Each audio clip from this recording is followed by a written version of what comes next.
of 2025. Let's see what sort of adventures that it has in store. And Esports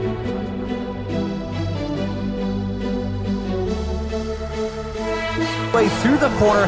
That wasn't the crest doing him dirty.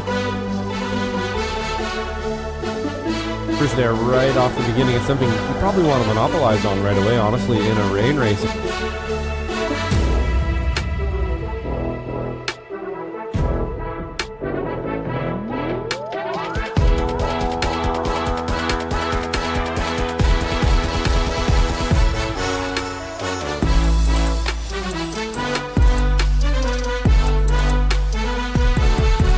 Involved in that as well. Doden, I believe, is a newer racer. Oh, that's a big crash coming out of the corner. Renaissance mentioning all of those racers that...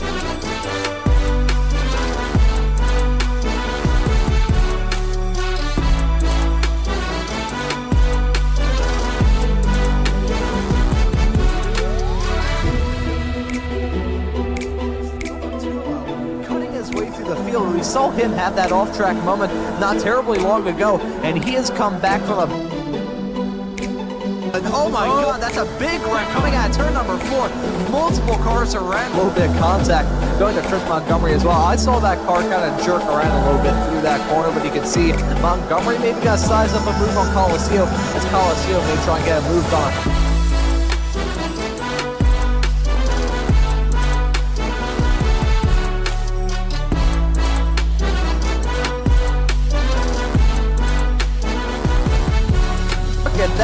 That is 5-6 cars covered by just about nothing on this racetrack. Nearly 4 wide through the corner. Look at Coliseum going in way deep into turn 5. He's going to lose out on that spot on Chris Montgomery and maybe Coliseum. Too long contact being...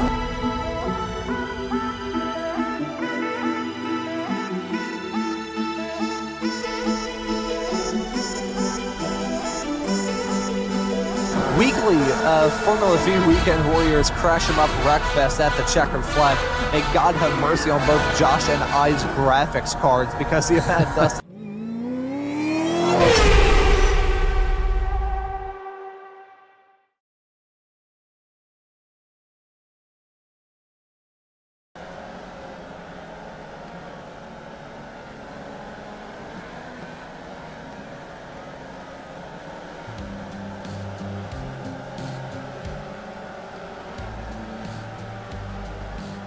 Well, hello and good afternoon, everybody. Welcome back to Slow Motion Broadcasting and welcome back to the Formula Vee Weekend Warriors. This is round number 8 of the season, coming to you today from Ledenon. My name is Maunz, and alongside me, working the comms and the cams, is Joshua Wilkie. Today we head to France, where instead of munching on some frog legs, we've hopped to Ledenon. One season ago, this track played host to one of the most unique FV races I have ever covered. That's not saying it was bad, mind you, but it was certainly unlike any other race I've ever covered in this series. Josh, if my memory serves me correctly, which it likely is not, you were a fan of that aforementioned race last season, so I feel like it's fair to say that you're a fan of this track. Yeah, absolutely, Ron. I definitely am, actually. This is, a couple seasons ago was a brand new track for me here with the Weekend Warriors, doing it in the FFs. I believe it was the SRFs maybe first, but either way, had to learn this track, had to go out and learn it, and it's a bit tricky. It's a bit different than some other tracks I've been to, but a really good track. It always races really, really well. I know it's a little bit controversial out there for some of the drivers. You kind of either like this one or you really don't. I happen to like it. It's a little bit technical. It's a little bit different. We've been to it a few times now, I'd almost like to say, we never go here. It's kind of a new track, but it's probably the 3rd or 4th time we've been here now in the last season or two, and really, it's just provided some really good racing every time, Ron, so every time I see this one come up, I'm looking forward to it. Yeah, it's also just a real unique ride in the world of motorsports. You got a metric crap ton of elevation change, as we see, got put on full display here, running on board with Jason Grider, and we may do a little bit of an on-board lap, give you a quick little guide around this place. 15 corners in all, a whole lot of elevation change, and some challenge packed into it as well. But the iRacing gods deciding that, nope, not going to do a track guide as this practice session has now been brought to a close. Thank you, iRacing gods. I appreciate that. Oh, boy, oh, boy, oh, boy. But I will note one thing from the practice session that just wrapped up a couple of moments ago. Ethan Orr, the Spec 2 man in the 222 car, was your fastest driver in that practice session. Yes, beating the likes of Andrew Love, who another Spec 2 driver, but in the past he has been a tour of force in this series. He nearly won at Indianapolis last season overall, so he's a very fast driver. Jason Green, who's another fast driver, and I believe he's still holding on to the Spec 1 championship points lead, which we'll mention in a couple of moments' time here. Lots of drivers that Ethan Orr was quicker than in that practice session. So I think we may have to talk about Orr yet again this season. He won overall at Thruxton a couple of weeks ago and may do the same here at Ledenon. But as this qualifying session is about to get underway, this solo session, so these drivers have the racetrack all to themselves, I think we'll take a quick look at the championship points situation, because it's been a rather exciting season up to this point. We've had a boatload of different winners, some upset winners as well. In the Spec 1 category, though, Jason Green has proven himself to be the man to beat thus far this season, albeit that's down to a couple of weeks missing for Tortullo. So that may be a good little thing to keep in mind, the fact that as much as Jason Green does have a 100 plus points lead as it stands at the moment, that is a little bit disingenuous with the drop rounds and everything that need to be taken into consideration with this series. But Tortullo, nevertheless, slot in P2. Nate Coliseo running out your top 3 in the Spec 1 points. We have a small little point to raise about Tullo that I will bring up at some point in this qualifying session. A rather funny story about how he's tackling this race here today. We're going to move on to Spec 2 now, which has been a really exciting class to keep our tabs on. And it's been the return to Spec 2 of dreams for Michelle Lynn. 450 points on the board. She just won her first Spec 2 race of the season last time out at Sebring, leading the championship over Andrew Love in P2.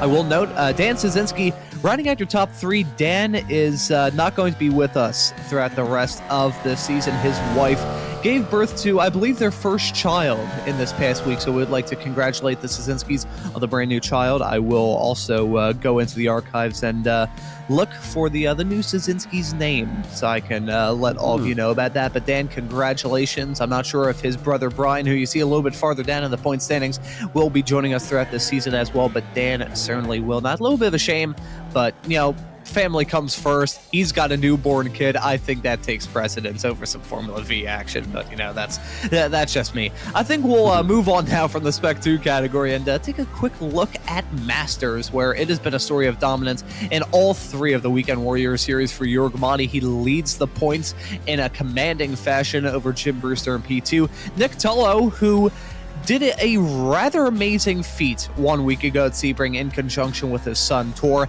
They won in their respective classes. Tor won in Spec 1 and Nick won in the Masters category. The first time a father-son duo have won in their respective classes in the history of the Weekend Warriors, so congratulations to them. But that's how it looks in all 3 of the classes. But Josh, that Spec 2 class looking ever so exciting.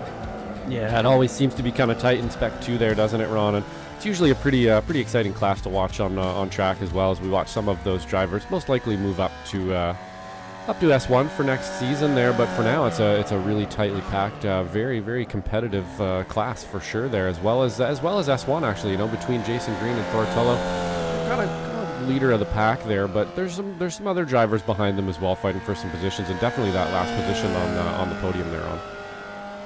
And Dan Szynski actually in the chat tuning into this broadcast. Thank you very much, Dan, for checking in. It is Liam, the brand new healthy baby boy. So congratulations, Dan. And in the YouTube chat, he also mentioned the story that I was going to raise with Tortullo. So to those who haven't tuned into this series before, which who knows, maybe some people have not tuned into the series, Tortullo is a real-life Formula Vee driver, and a very successful Formula Vee driver at that. I mean, he is quick in this series. He's a reigning champion, for crying out loud. He is fast in a Formula Vee.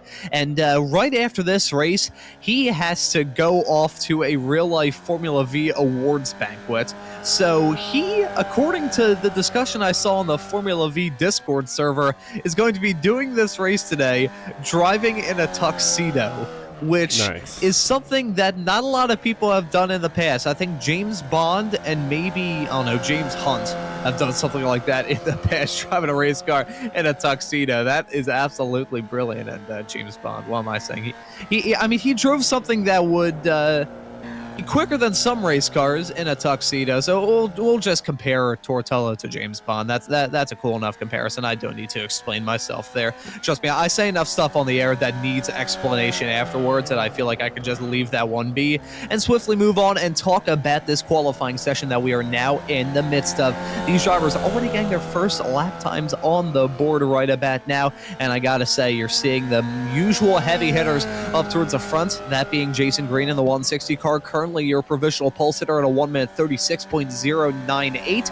Tortello, the tuxedo, seeming to be a good improvement in terms of his speed. He finds himself in third at the moment. Suleiman Khan currently qualified on the front row alongside Jason Green. Guido Marzuki, who I believe, unless I'm very much mistaken, is going to be with us on the other Weekend Warriors broadcast tomorrow, serving as a producer, making his production debut. Always nice to have some more producers here because Josh has been working so much, his tongue is hanging out of his mouth more often than not. Sorry, that was me. Everything's hanging out of everywhere. It's been a rough couple of weeks. But things are tightening up around here for sure. I must say, I've got the computer running good again. I believe I have some pretty good color looking there. You guys can critique me in the chat if you'd like. Sound should be good. Everything is really coming together around here, and I can't thank Ron, Adam, Stevie, Guido, Jim Brewster, everybody in the background who's helping us out with this stuff, man. The amount of work that it takes to put these shows on is unbelievable. I thought I knew how much it was. I didn't. It is so much work. We love doing it for you guys, and it looks like things are really kind of trimming up around here, Ron. So it's going to be pretty cool, I think. Lots of cool things on the future, and we're great. We're really happy to have Guido with us as well. I think he's going to be an excellent producer. Yeah, it's going to be fantastic, bringing us into the future here at SMB. The future looking brighter than ever before. We got new series coming in. We also got the return of the XSLR series coming up in 2 weeks' time. That's going to be pretty fun. So that's some Sunday night action for all of you here on SMB. But here's the Saturday afternoon action. We're going to do a quick little onboard lap with the man himself, Mr. Guido Marzuki, heading his way off through the first sector. This is 3 corners back to back to back, turn 1, turn 2, and turn 3. The triple gaucher, I believe would be the pronunciation in French. Probably isn't, though. My rural hick pronunciation doing me dirty yet again. Heading down the hill now, kind of downhill, into the hairpin at turn number 5. I say kind of downhill. It's definitely downhill. However, if you think that's downhill, you're going to see some wild stuff coming up. Now into the hairpin of turn number 6, right towards the top end of the circuit, arcing it through the corner, trying to carry as much speed as you can and take some good liberties on the exit. Now, this is a downhill shot through the kink at turn number 7, and here we go, the track dropping away from you, and now it finally builds back. You get the grip and the confidence back in your car, heading through the braking zone now into turn number 9 of La Cavale, heading through now back uphill. The uphill climb in these Formula V's is absolutely brutal. Trying to get the most map performance as you can. That was a disturbing sound. I apologize for that right there. Here's the top of the section. An angry V indeed. Through turn number 11 into 12 right now. This is a final downhill drop into the last series of corners. That's turn number 13. Into the final real corner around this track, La Corvette of turn number 14. And now onto this start finish. Not so straight away through turn 15 right now. Don't hit that DRS board. And that will complete a lap of Ledenon, a lap that all these drivers will continue to tackle in this qualifying session. Over the halfway mark now, 6 minutes left on the clock. Suleiman Khan now jumping up to the provisional pole to 136.066. Jason Green still slotted on that front row. Tortello on that championship comeback, slotted in third. Jorg Mani in fourth. That's a really good lap time for the Masters man. And in the Spec 2 category, Ethan Orr is currently leading it there. Yeah, Ethan Orr with his Christmas liveried car here. He still hasn't quite put the tree away yet for Christmas. He's still out there ripping it. If I remember correctly, actually, we had a little chat with him there once, and he's kind of using it as a good luck charm. Seems to be working for him again today as well here around Ledenon. Looking pretty sharp in the Santa with the wreath and the gossamer and everything like that there. I think it's working for him though, Ron. So pretty good with Andrew Love just behind him though in S2. Only by about 1/10 of a second there, so that's going to be a pretty close one. Kurt Nunes just behind him in Masters. Masters getting pretty spread out, actually, as we just see Alan DeGassis take 4th place in Masters there, Ron. 4th place overall, I should say. Yeah, 4th place in the Masters. Well, 4th place overall, top of the Masters drivers as it stands at the moment. That's a pretty good lap time from the driver of the 927 car. He has already gotten a win thus far this season in the Masters class, that coming at Okayama about a month ago at this point. I'll actually fact-check myself to see as to whether or not it was exactly 1 month ago. If I can pull up my schedule here, where do I have the date? Man, I really need to get my organization on this schedule. This is not good at all. It was January the 11th, so yeah, it was coming up to about a month ago the last time Alan DeGassis won in the Masters class, and I think he has a really good shot to get the job done here today at Ledenon. So let's see if Jorg-Mani will have any sort of counter. Jorg-Mani's in the pits, though, so I think that may be Kearns on Mani grabbing a pole. I mean, we're acting like it's the end of the world for Jorg-Mani. He already has like 4 victories thus far this season, which may not seem like too much, but bearing in mind, folks, we've had 7 races, so he has taken over half of them. He's been very quick thus far this. Actually, I will say, his performance in the Formula V's is quite bad compared to his performance in the Formula Fords, where he's won all but 1 race. But I mean, that's a little bit rude from us, because I mean, 4 wins in 7 races, that's still a very good season from Jorg-Mani thus far. And I want to mention as well the competitiveness, the competitiveness that we've seen in our classes. Competitiveness seeming to be a word that completely deactivates my jaw.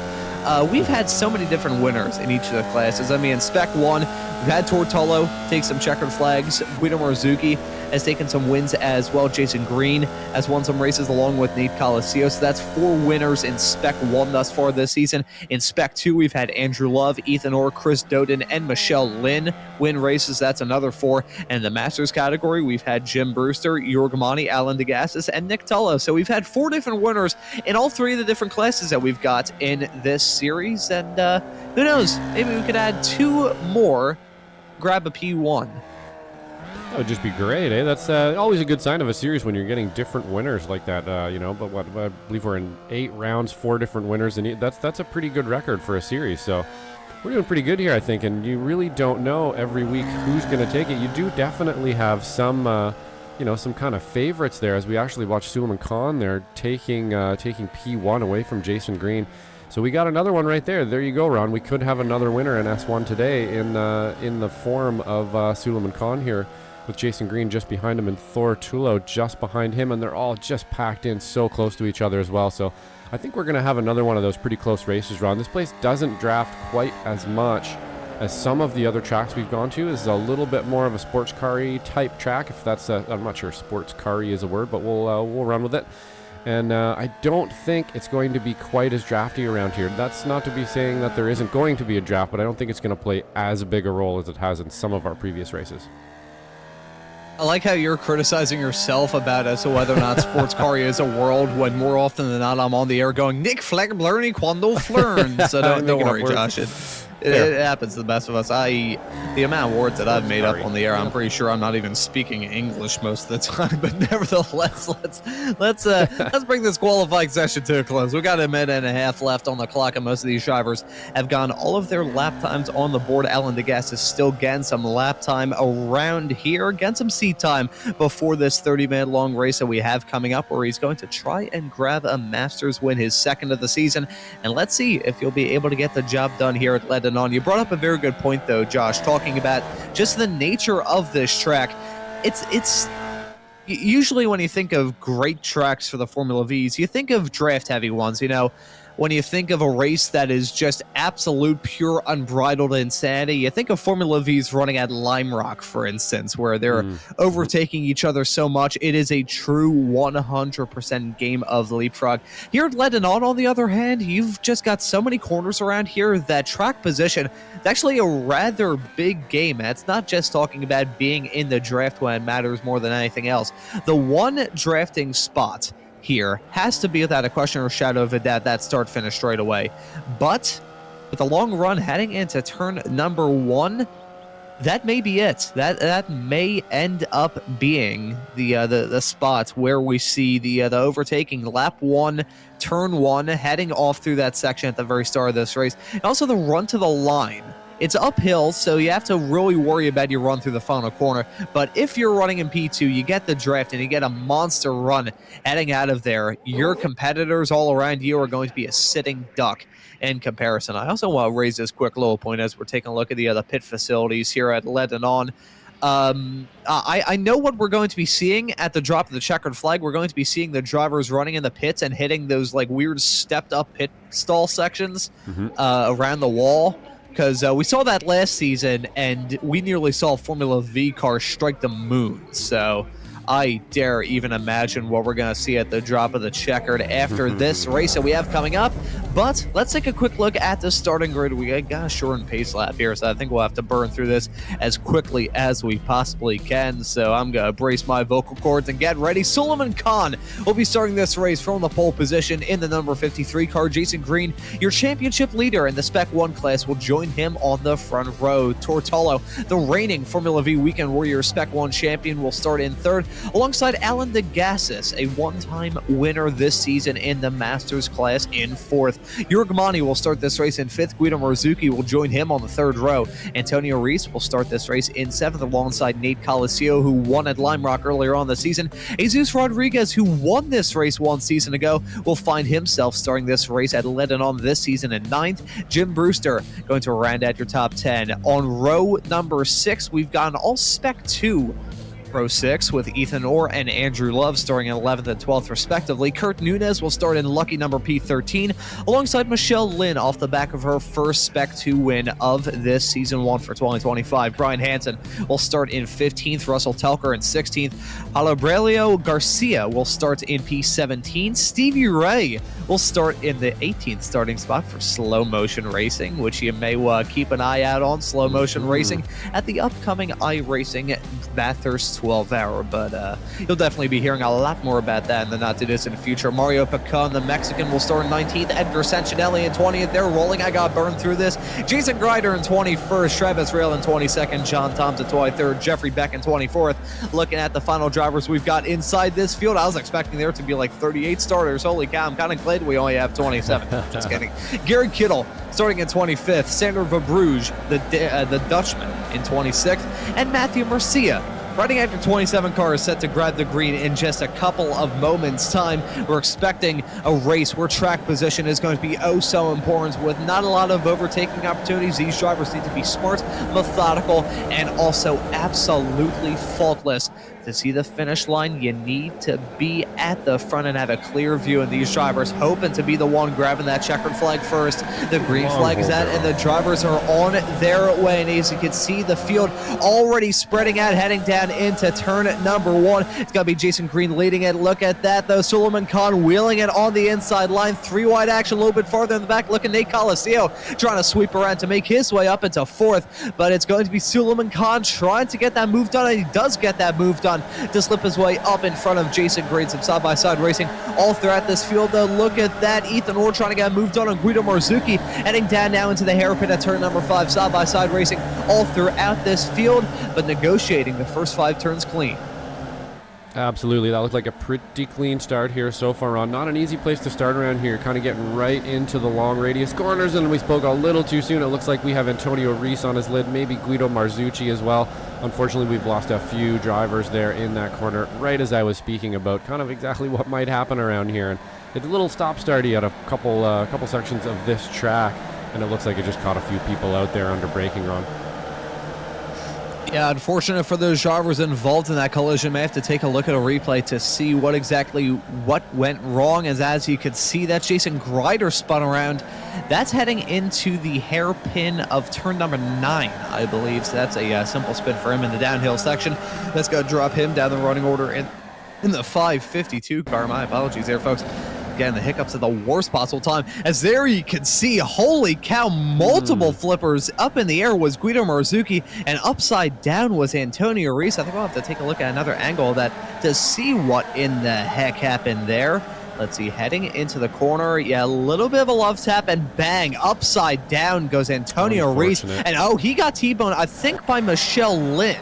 I think that was a purple car that ran into the side of Marzucchi. Yes, it is Lynn. She's come into the pits, running all the way down in 24th as it stands at the moment. So it looks like the 215 car not going to go back-to-back with wins to kick the second half off of this season. So that's unfortunate for all the drivers involved. Now heading off into the hairpin of turn number 6. So perfect time to pass it off to you there, Josh. I was like, yeah, we got a clean start. And then bang, we've got Flipper right after that. Yeah, once again, as soon as we seem to mention it, something happens. But honestly, it's always going to be at the beginning of the race, right? So it is one of those things. They're all packed up. There is a few sections on this course here that it's just difficult to kind of get around people and stuff. And we have a pretty large field here, so you're going to have an incident or two. That was fairly minor. It looks like most of the drivers are still back, or are still actually racing, except for Antonio Reese. Looks like he's parked it there with some damage, unfortunately, but that's not going to help out the likes of Guido Marzucchi and a few other drivers there as well that were really plugging away to have a good race today, Ron.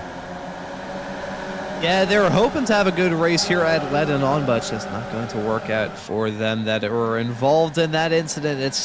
It's tough, but, it's racing. Anything can happen, and sadly, some things happen that resemble falling anvils, others not resembling falling feathers. That is for certain. But looking at this field, these drivers continuing to break away at the front of the field. Suleiman Khan, Tortolo, and Jason Green, along with Nate Coliseo, all breaking away as Tolo trying to get that move done on Suleiman Khan, heading off into the first series of corners, and he gets it done successfully in that number 1 car to move his way up into P1. A little bit surprising because, Josh, we harken our minds back to this race last season.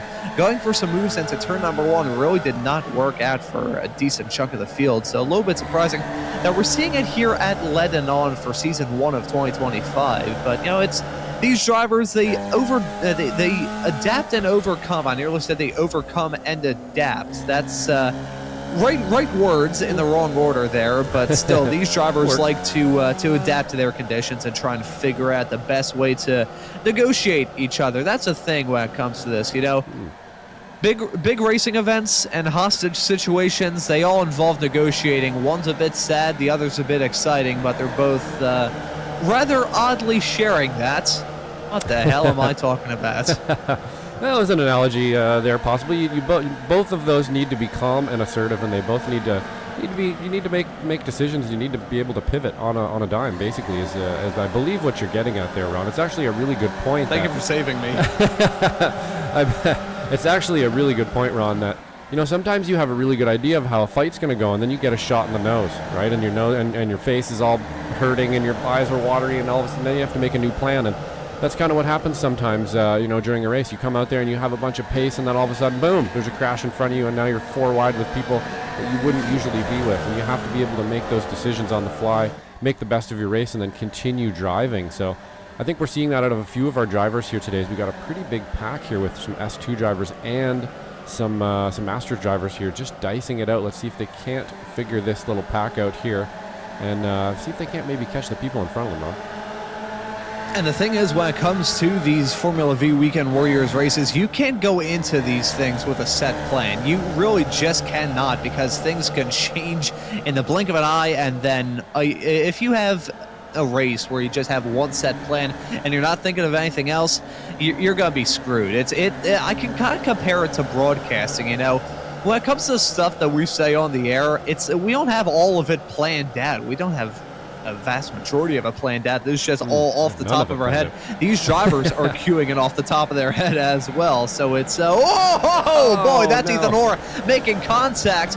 And that was himself and Kurt Nunez coming to blows, heading off into turn number 9. Ethan Orr very lucky to get away with that. And you can see he's good. He's going back now. So the gravel trap resembling quicksand as he was struggling mightily to get back onto the racing circuit. Kurt Nunez now involved in a side-by-side fight with himself and Andrew Love. This right towards the tail end of the top 10. Love, your current leader in the Spec 2 categories. Kurt Nunez may be going to concede that spot as well to Russell Telker. He does, but not intentionally spinning, heading through turn number 14. That's going to allow Stevie Ray to get the move done on Kurt Nunez as well. You have to take a look at a replay to see that incident with Nunez and or heading off into turn number 9. That section really tough, and also the entry into it is rather strange as well, with feels like 45 degrees of banking with the runoff area on the outside. You could just arc it through and carry a crap load of momentum. So let's see it here. Nunez kind of idly drifting over to the side of the track, trying to set himself up into turn number 9 with not a whole lot of regard for Ethan Orr on the outside. I'd like to take a look at another angle of that if we can. Maybe riding on board with Ethan Orr to see his perspective in all of that as well. But Kurt Nunez, maybe not making a friend in Ethan Orr as a result of that collision. Yeah, I don't think so. It did look like he just kind of looked like maybe he thought there was kind of a gap up the inside there, sort of went for it and just ended up tapping him. Let's see if we can't get another look at it here. Side by side, and yeah, you're right, Ron. Actually, yep, you're right. I'm not sure he just really knew that Ethan Orr was going to be hanging out on the outside there, and he just clipped him. So unfortunately, in the kitty litter, lost a bunch of time there trying to get back on track, and yeah, it's going to be a little hard to make some time up for back there. Whenever I see these Formula V's driving around this track, there is a very odd comparison that pops into my mind, and one I will unfortunately share live on the air right now. So there's this kart track that I haven't been to personally. I would like to go there at some point, but one of my closest friends, Mr. Robbie Campbell, has. It is Atlanta Motorsports Park. It's down in Dawsonville, Georgia, and that track is absolutely stunning. It has a ridiculous amount of elevation change, and unless you're running a shifter kart, you are struggling to get up the hills around that place. In a shifter kart, you're getting air going down the hill, and getting a little bit of air when you crest the hill as well. That track and some of the corners around there, a ridiculous amount of elevation change. Once this broadcast is obviously done here, stay tuned on this broadcast here on SMB. Don't click away until this broadcast is done. But after this broadcast, you should probably take a look at Atlanta Motorsports Park if any of you tuning into this broadcast haven't done already, because that track is absolutely ridiculous. And if you see a video from an account called Team 12 Racing, that is my buddy Robbie driving around there, drove there a couple of years ago, and he absolutely fell in love with the place while his ribs absolutely despised it with a burning passion. Taking a look now at a battle being led by a driver who got their ribs pummeled earlier on this month by running a kart in Japan. That's Tortolo, and that's part of the reason why he took a 2-week sabbatical, and that's part of the reason why he's been driving with so much gumption as of late. We've talked to Jason Green in reference to actually, we talked to Tolo last week, talking about his perspective in terms of the championship fight between himself and Green as he runs wide hang through the final corner. That's going to give Jason Green the opportunity to possibly take the lead. Look at that, Nate Coliseo maybe threading the difference of going 3 wide. Not close enough just yet, but here we go. Hang down that start-finish straightaway off into turn number 1. Coliseo, I think he's going to be smartly backing out of it. Let these two go side by side. Should be noted that Jason Green and Tortolo actually had a rather controversial collision here 1 season ago in the dying breaths of season 4 for 2024, and they're hoping not to have something like that befall them yet again. They got close though, heading through turn number 3. That was absolutely terrifying. But both these drivers running in P1 and P2, they battled for a championship last season. They're going to be battling for one yet again, but the roles seem to be slightly flipped this season, Josh, with Tolo being the one having to make up the ground while Jason Green just needs to hang on. Yeah, it does seem like Tolo's on a bit of a charge these days for sure, but it does definitely look like Jason Green here going 2 wide now wants that lead of the race here, at least showing his hand. So pretty easily just got around the outside of Tor there. I believe he's kind of just letting Jason by for now on that particular move there. No real point in fighting that one. You're just going to lose more position. So doing the right thing there, letting Jason Green by, waiting to fight another day, which I would imagine there's going to be a little bit of dicing back and forth here. Really who I've got my eye on in this is Nate Coliseo, who we're on board with right now, who's kind of been biding his time here, getting a little bit pointy, but I have a feeling If he plays his cards right, and he just hangs out here, he's definitely going to have a chance at a win today here around this track. Yeah, I think all these drivers that we've got in this front four pack have a really good shot to do well. I will say, though, the front four pack has turned into an absolute hornet's nest side by side yet again between Jason Green and Tortolo for the race lead. Green and Tolo battling for position, battling for a championship, and battling for all the points that they possibly can side by side through one into turn number 2 right now. Shortly followed by turn number 3, the relentless assault on those right side tires is enough to make any tire manufacturer cry. But looking at this pack, it should be noted the fact that, as you see right now, the drivers of Alan DeGassis and Jorg Mani have got themselves involved in this fight as well. I will say Jesus Rodriguez, who won this race last season, he's slowly getting within striking distance too. He's about 9/10 of a second off of this man, Jorg Mani, who's only a second off the lead. That was contact with himself. Was that himself and DeGassis? What in the world happened there? That was a rather bizarre-looking collision. It looked like Mani was just running by himself, and then all of a sudden his car gets jolted up. So maybe need to load up a replay potentially. Either way, that was like just a big really accordion there. Yeah, it looks like we had a bit of a whoa up from the front pack there, from a few of the front cars maybe dicing with each other a little bit. And it was just sort of accordion down the line, and Mani didn't really see it coming there. I kind of saw it coming before he did, I think, and he got on the brakes a bit late and was just kind of tapped down DeGassis there, and unfortunately lost some places for it. But yeah, if you were looking up track like I was there, you saw that coming, and it looks like it just kind of caught Mani out a little bit. And that, I believe, unless I'm very much mistaken, was heading off into turn number 6, which was the same corner that we saw that 3-car collision between Antonio Rees, Guido Marzucchi, and Michelle Lynn earlier on. That's unfortunate for all of them. Michelle, sometimes in this series, if she didn't have bad luck, she would have no luck at all. So maybe... yes, we'll have to find out what happened there. It's unfortunate for Michelle having that moment happen to her, but looking at the drivers at the front of the field, they have not had bad luck befall them just yet. Suleiman Khan, though, started this race up towards the front. He's still running up towards the front, albeit down in 4th. However, I wouldn't discount Suleiman Khan in this fight as well. He has a really good shot to do well, and that number 53 car yet to grab a victory thus far this season. The 3 drivers in front of him have.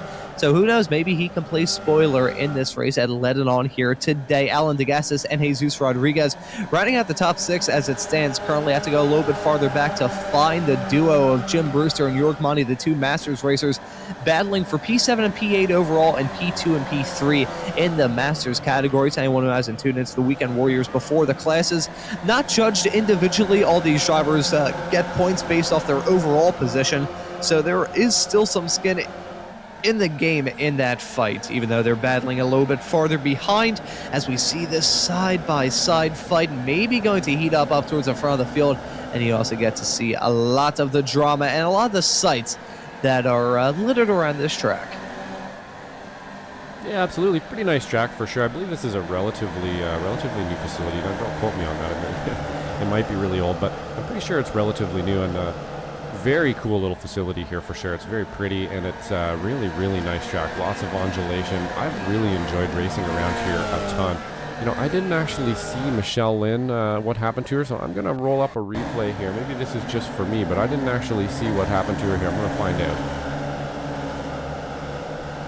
I believe, unless I'm very much mistaken, she either hit Marzucchi or Reese in this collision. You can see those 2 coming to blows a little bit farther up the road, and yeah, there you go. Oh, she ended up upside down as well. She barrel rolled it. Momentarily. Holy there. Yeah, cow. That was, let's go on board for that one. Let's see exactly what happened. It looks like, unfortunately, coming around just totally blind, unsighted, and then there's a car just sitting in the middle of the road. So, as you said, Ron, sometimes it feels like if Michelle Lynn didn't have bad luck, she wouldn't have any, as Marzucchi's just in the middle of the road. Oh! Another quick little kick flip there, and we're back on our wheels. And yeah, unfortunately, that's another one in the books, man. There's only one response I have for that. What the hell? That's all you could say. That was bizarre. That Formula Vee car, sure. that was. I think you only see moves like that on like Tony Hawk's Pro Skater 2. Much, yeah. That or like Flight Simulator, someone driving around, dear God, flying around in an F-18. I just said driving. I nearly went to flight school, folks. Holy cow.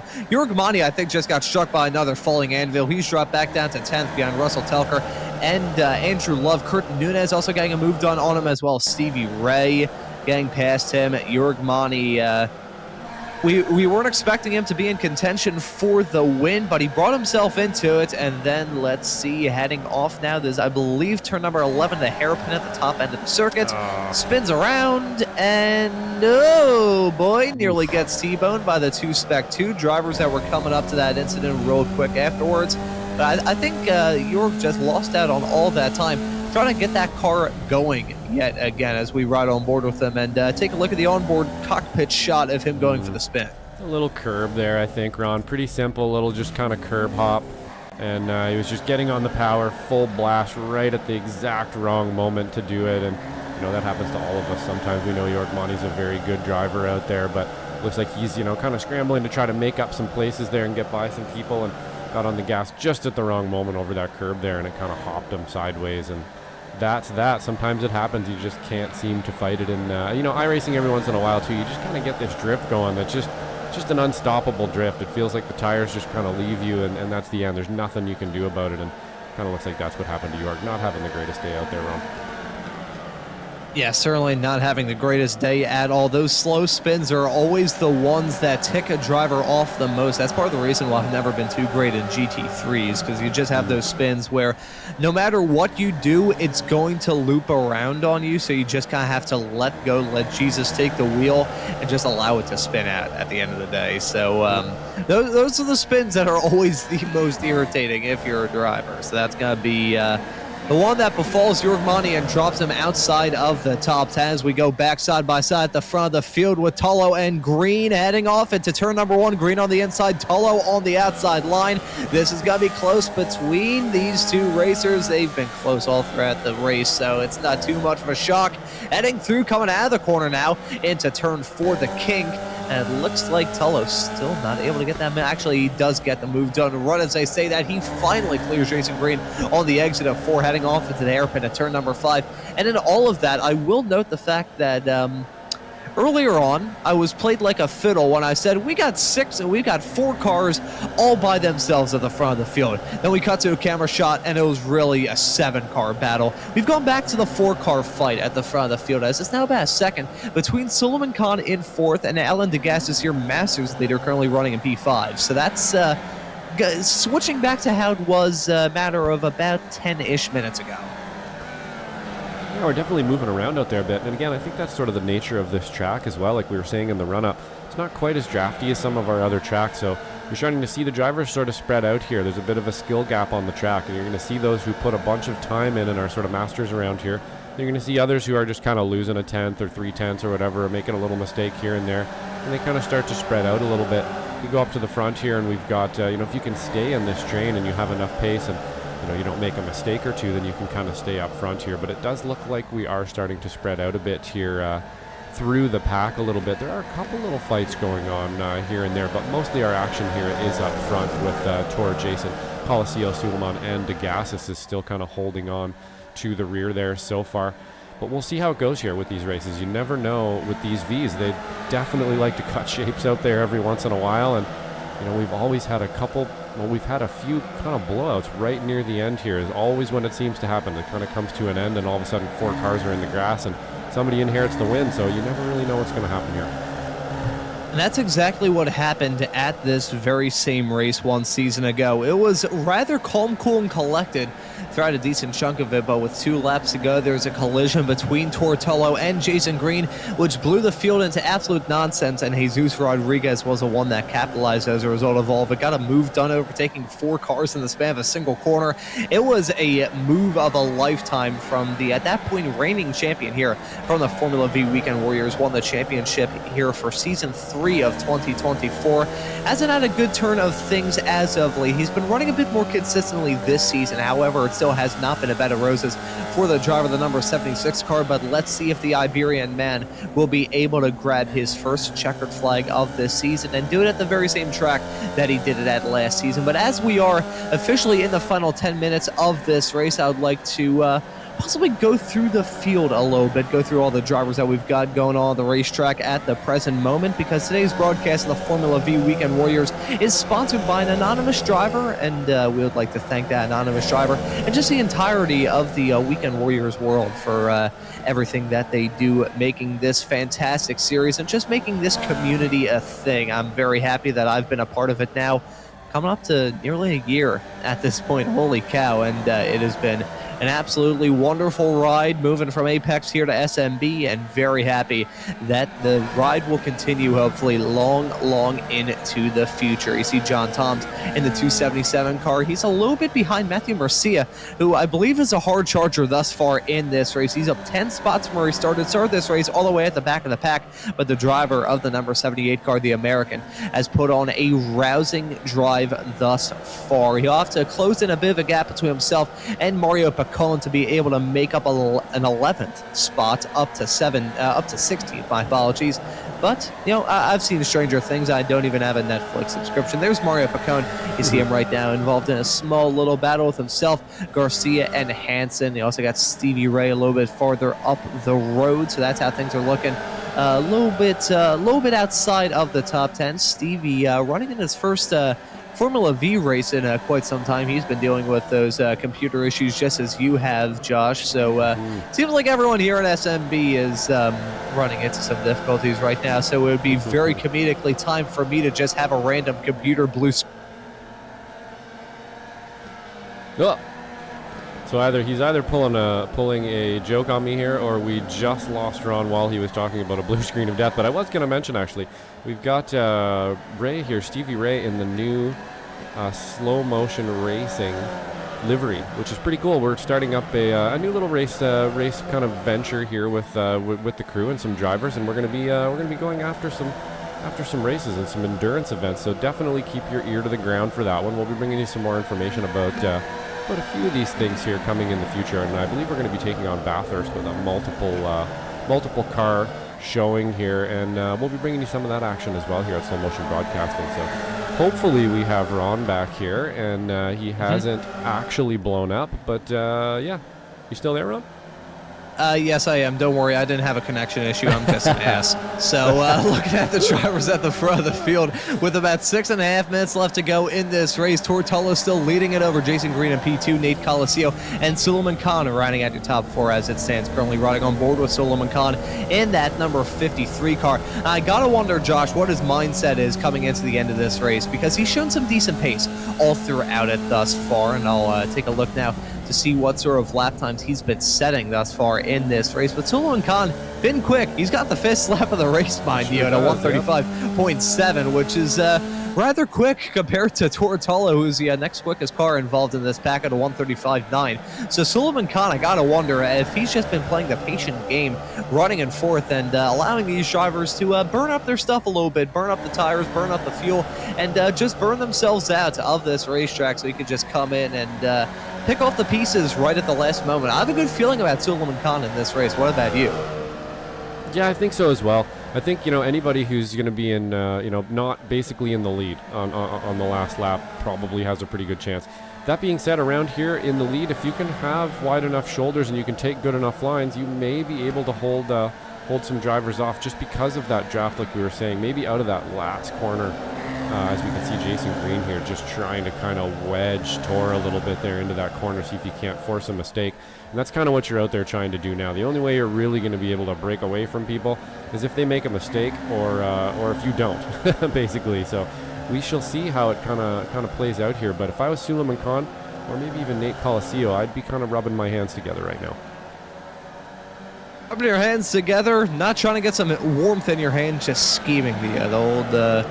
What's the trying to think of I think it was Mr. Burns on The Simpsons. He had the meme image of him rubbing his hands together, like clasping his hands together or something like that. You could tell I'm very well versed on meme culture nowadays. Spending less time on the internet as part of my 2025 New Year's resolutions, but despite that, I still sound like I am terminally online on these broadcasts. That or I sound like I have the personality of a 985! Holy cow! Mario Cone jumping up to low Earth orbit. What in the world did we just see there? The Cone in that 227 car.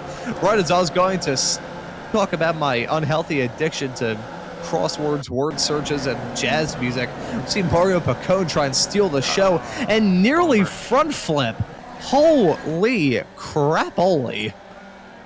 Yeah, that was a bit of an interesting one there, right near the end of the race too. Such a bummer to lose it with only a couple minutes left like that. And as soon as we get the camera on him too, unfortunately there, Mario Pacone not having too bad of a race up until that point there, but unfortunately just kind of speared off the road straight into the wall. So not a good way to end that one, and that'll probably be the end of his race there. He is classified S2 there. We're just trying to get that into the system as quickly as we can here. I was actually trying to do that right when he went off the road, so unfortunately we've lost Mario Pacone, but he is an S2 and was having a fairly good showing until that happened there on. Forget the commentators jinx, the reclassification jinx is becoming a new thing. Well, just the broadcaster, like, the producer jinx. Yeah, let's it's like, let's get this squared away. Bing, up into the air. So that's Mario Pacone bouncing around like a ping pong ball. He's back down in 25th. He's out of contention in this race. John Toms also making a call to come into the pits in the 277 car as Nate Coliseo blinking in out of existence, the invisibility cloak, giving it its fair shake. There we go. Oh, boy. It took me long enough. I had to spit it out after about 15,000 years.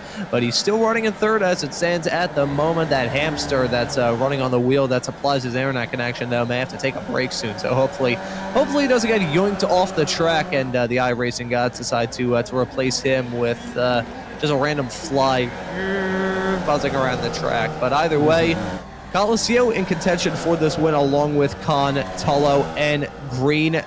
Poor Tullo and Jason Green have been going side by side so much at the front of the field. However, these drivers right behind giving us a good fight to talk about as well. This is Jesus Rodriguez, who got the move done on Alan Degassis to slip his way up into 5th not terribly long ago, so well done to Jesus. And if these drivers at the front of the field completely blow apart, which it won't be the first time we've had 4 drivers at the front of a field in a Weekend Warriors race completely blow apart. I believe it happened at the spec race of Ford Weekend Warriors a couple of weeks ago, so would not be the first time that has happened for sure. And if that does happen, it would be a heads-up fight between Jesus Rodriguez and Alan Degassis to grab that win. When that happened to Rodriguez one season ago, it happened with only 2 laps left on the clock, so these drivers may need to be a little bit careful with their side-by-side escapades heading into turn number 9.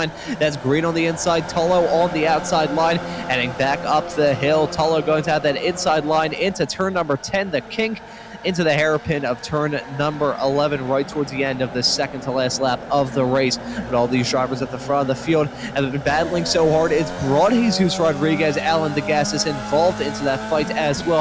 The gap between Khan and Rodriguez has diminished in the span of just 1 lap. But here we go! Oh. Contact being made! The bump and run going to Jason Green to the back of Tortolo, and that's going to blow the field into chaos at the front. And look at that! Jesus Rodriguez, deja vu to 1 season ago, jumps up to the race lead. White flag in the air. Only 1 more lap of racing action here from the Formula Vee Weekend Warriors at Ledenon, and it's a deja vu case. Jason Green and Tortolo coming to blows, and Jesus Rodriguez is the one that capitalizes on it. We're going to take a look at this replay to see Jesus Rodriguez picking his way through the smoke. Holy cow, that, talk about the seas parting, that is absolute insanity for Jesus Rodriguez, and the chances of basically an identical incident befalling the same 2 drivers and the same driver capitalizing on it in the span of 2 seasons is unbelievable. Someone would have to work at the statistics on that wide, because that is absolutely ridiculous. The race is still not over yet. They're coming to the checkered flag this time by, and this is going to be a dogfight between these drivers. Jesus Rodriguez and Alan Degassis running in P1 and P2. Nate Coliseo and Suleiman Khan, as a result of all that drama, they're still running in 3rd and 4th, but they've got a good shot to win this race as well. But here we go, Degassis trying to get a good run coming out of the hairpin of turn number 9 for the last time. This is going to be the money corners in this race. This is it, the final time through turn number 11, about to head their way out of the section downhill. It was a section that we just saw 1 lap ago result in a collision that's going to end in tears for those 2 racers. Let's see if we have a case of deja vu. Is Degassis going to try and size up that run on Rodriguez? Is Coliseo going to try and get a run on the both of them? I don't think it's going to be enough for either of those drivers going on to the start finish straight away for the final time, and it's deja vu for Jesus Jesus Rodriguez, who's going to grab the checkered flag to win it here at Ledenon yet again. 2 seasons in a row thanks to a late race controversial collision involving the same 2 drivers, and you get the same result 2 seasons in a row. What are the chances of that? I don't know. Oren Monty, holy cow, that was a photo finish right at the line. That was only a couple of hundredths of a second between those 2 racers. And wow. I mean, Josh, how many times did I mention last season's race here at Ledenon and thinking, hey, it could happen again. Probably won't happen again, but it could happen again. And then happened again. Yeah, it looks like, again, it was just a bit. Let's kind of slow it down here a little. It looks like definitely not intentional, of course, from Jason Green here, but he's a little bit close, and Tor got on the brakes just a little bit earlier maybe than usual, or somehow just caught Jason out. I don't want to put it on Tor and say he got on early, but either way there, that accordioned up real fast in front of Jason, and he just didn't respond to it and ended up tapping Tor, which is a pretty uncharacteristic move for Jason, so gonna have to put that on. Maybe it was just a little bit early.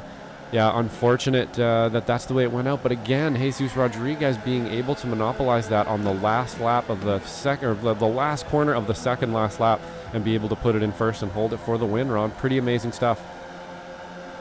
I gotta say, as a result of all of that, Tortolo maybe not too upset. I mean, a win certainly would have been great for his championship aspirations. He still ended up finishing 5th, while Jason Green took the checkered flag all the way down in 25th. So that is a rather big point swing nevertheless. So that may have long-lasting implications in terms of this season. Certainly going to prove that one season removed, and it's still going to be a heads-up dogfight between these 2 drivers. And let's see. I will give my 2 cents on this incident and say that Tullo was maybe trying to slow down a little bit, slow down before the corner, arc it through, and try and carry as much momentum as he possibly could, hang down that start-finish straightaway for the last time in its entirety and the second to last time at all in that race. Oh, wow, that was tragic. Holy cow, that was a bad voice crack. I apologize to any dogs I annoyed with my high-pitched squeak a couple of moments ago. But that's my 2 cents on the incident. I just think it was hard racing gone wrong, and oh boy, howdy. That right there was Russell Telker lawn darting it into the pit building. Should have a few more here, hopefully. I was warned about this at the end, that we should probably keep an eye on the pit, that there will be some shenanigans, and it looks like this is the case. Oh, we got Stevie Ray skidding around on the nose there. That was pretty impressive. Yeah, there is some pretty large bumps in this pit lane. It's actually rather humorous that even during a race, if you come in here a little too quick, or if the speed in the pit lane's up just a little too high, you can actually mess up pretty bad in this pit lane and hit a bump and end up in the wall. And it's a pretty interesting little pit lane as somebody hits the attenuator there at mega speed.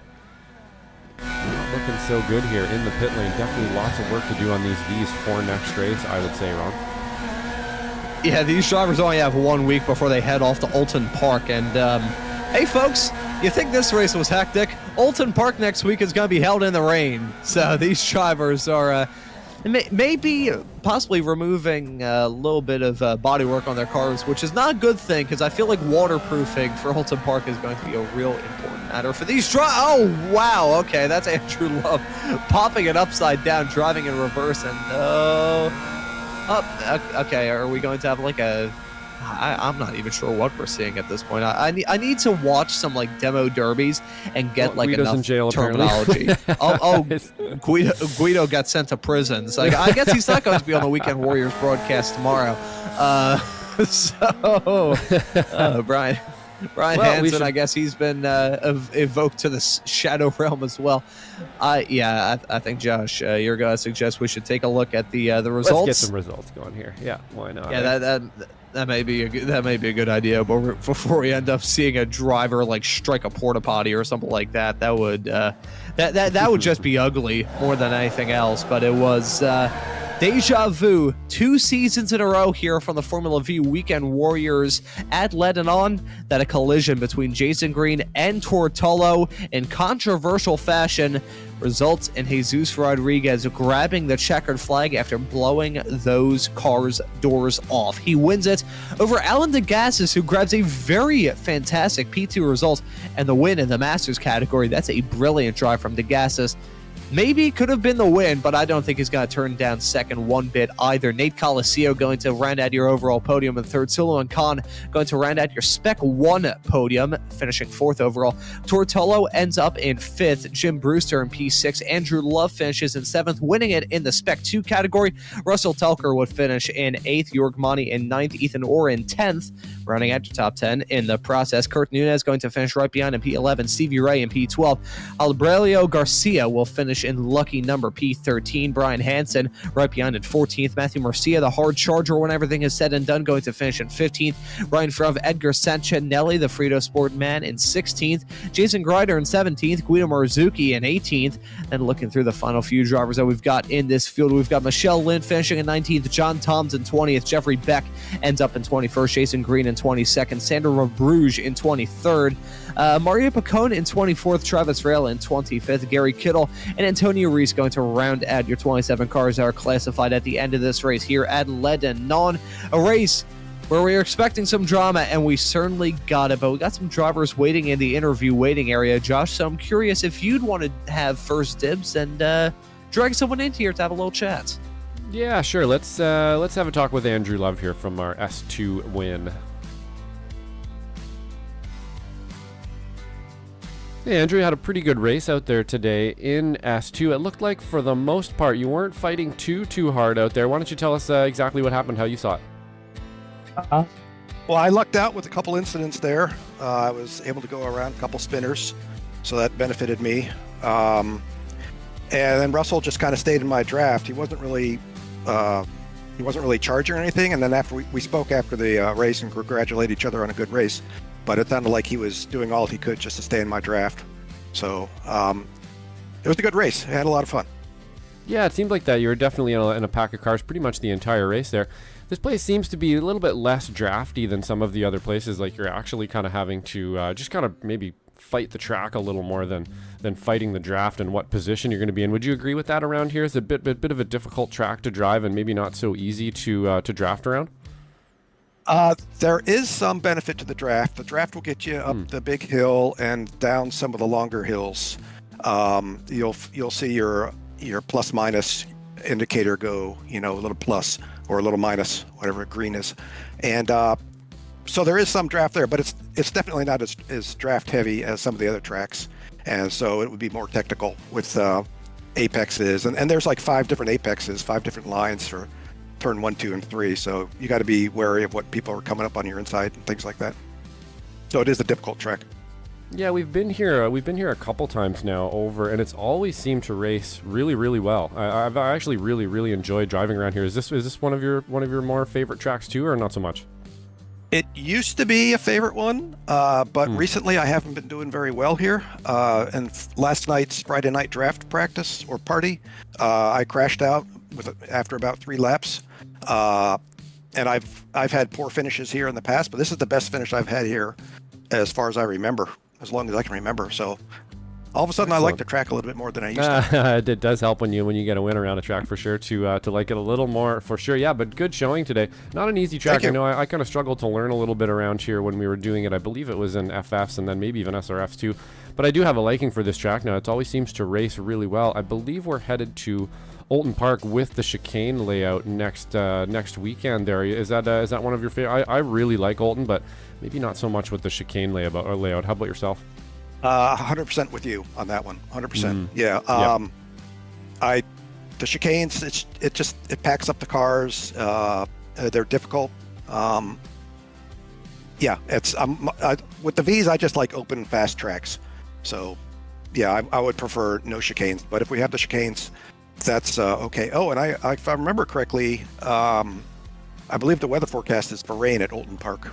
It'll be the second time we have rain. I have heard some rumblings that it may rain at Olton with the chicanes as well, and that's just going to cause a whole another bag of worms there as well. But yeah, I always felt like the chicane's a little bit tacked on. In certain cars, it feels great, but I would really imagine just having to whoa up so much and start from such a slow speed again in those chicanes in the V must just kind of feel pretty not great, let's say.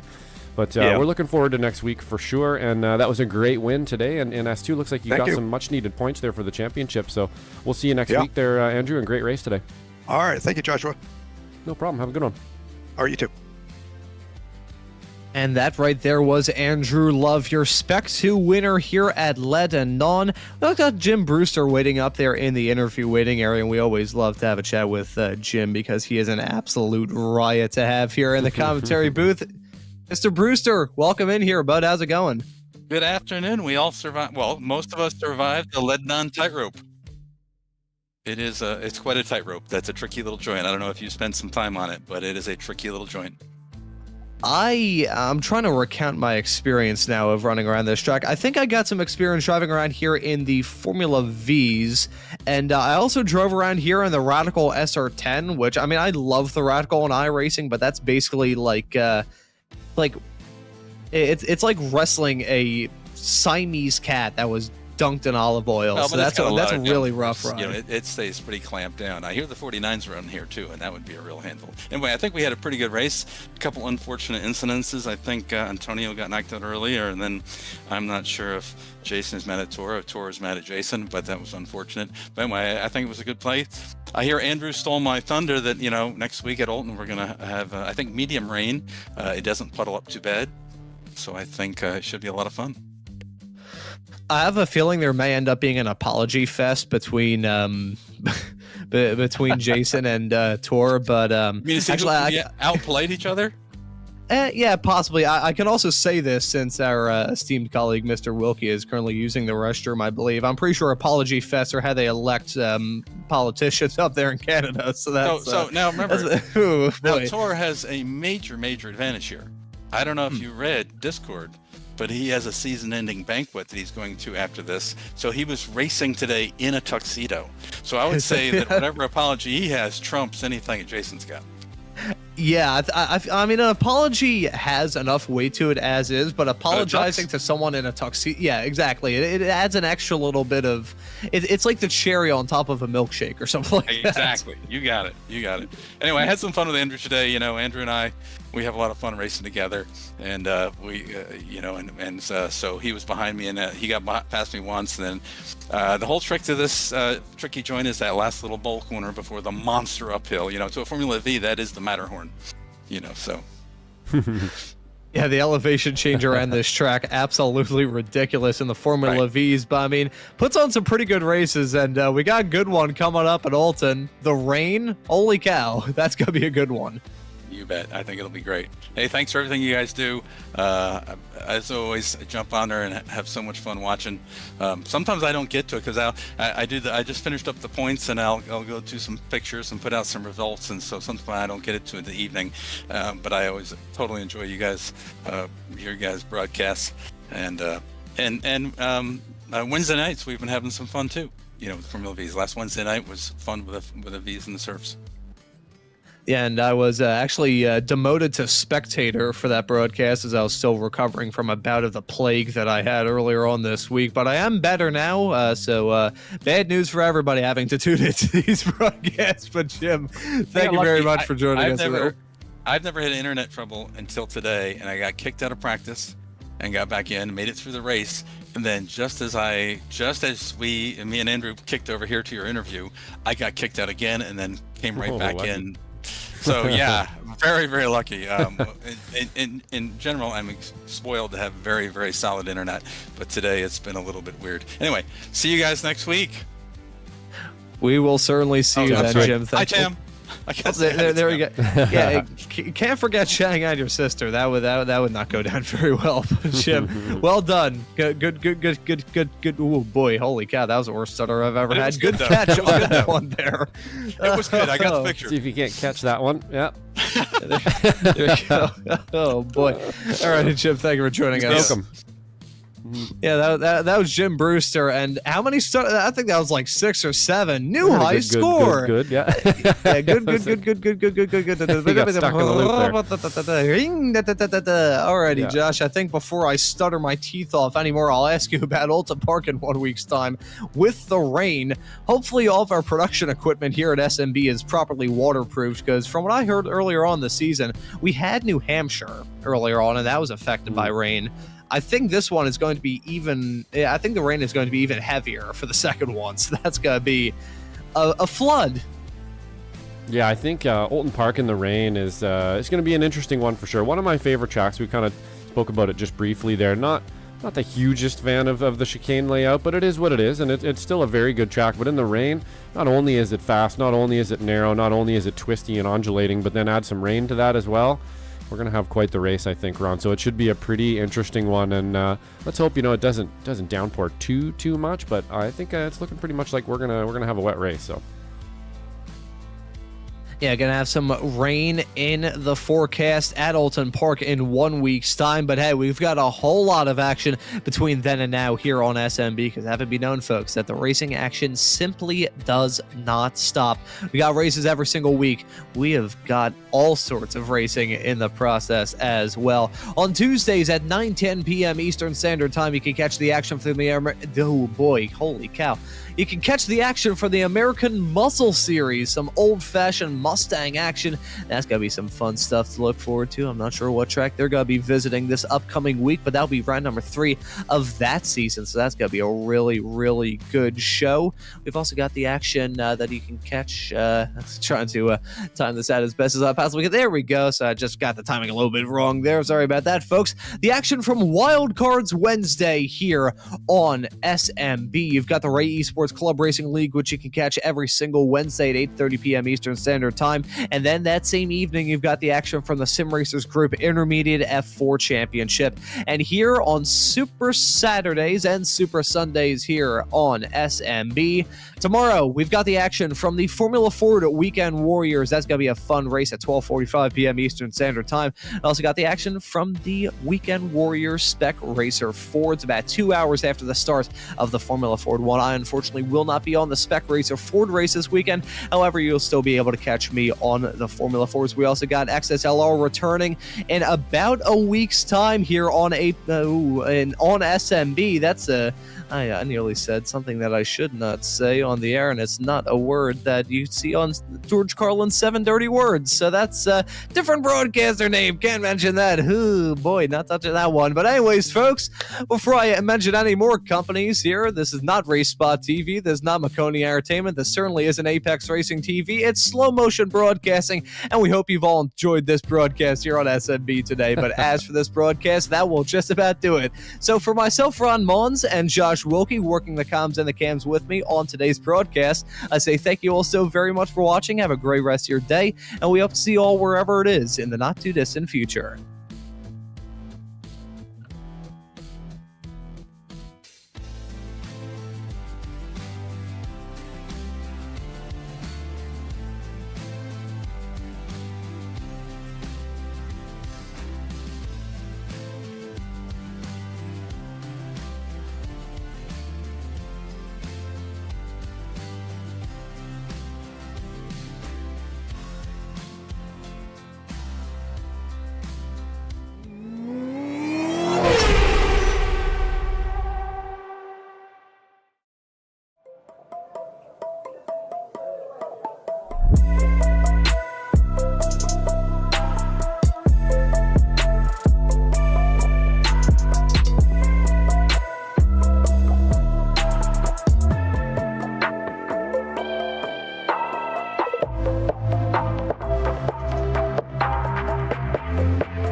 Season 1 of 2025. Let's see what sort of adventures that it has in store. And base cars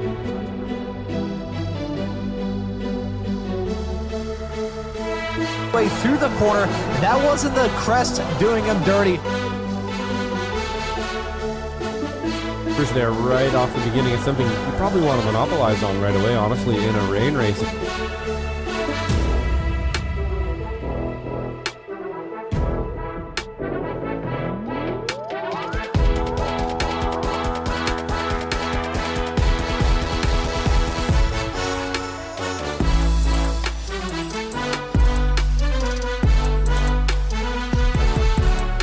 involved in that as well. Doden, I believe, is a newer racer. Oh, that's a big crash coming out of the corner. Right as I was mentioning all of those racers, that...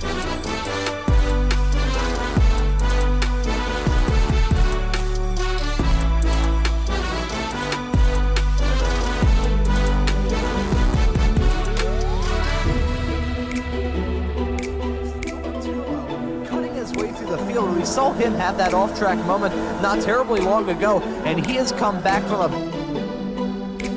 And oh my God, that's a big wreck coming out of turn number 4.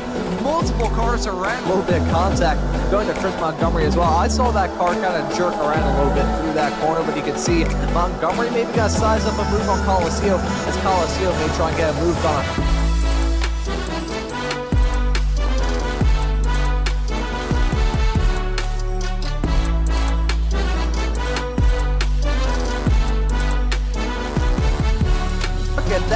That is 5-6 cars covered by just about nothing on this racetrack. Nearly 4 wide through the corner. Look at Colacio going in way deep into turn 5. He's going to lose out on that spot on Chris Montgomery and maybe Colacio. Too low contact being...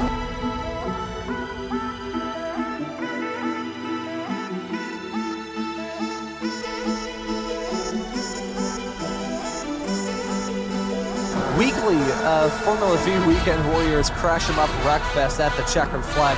May God have mercy on both Josh and I's graphics cards because he had dust.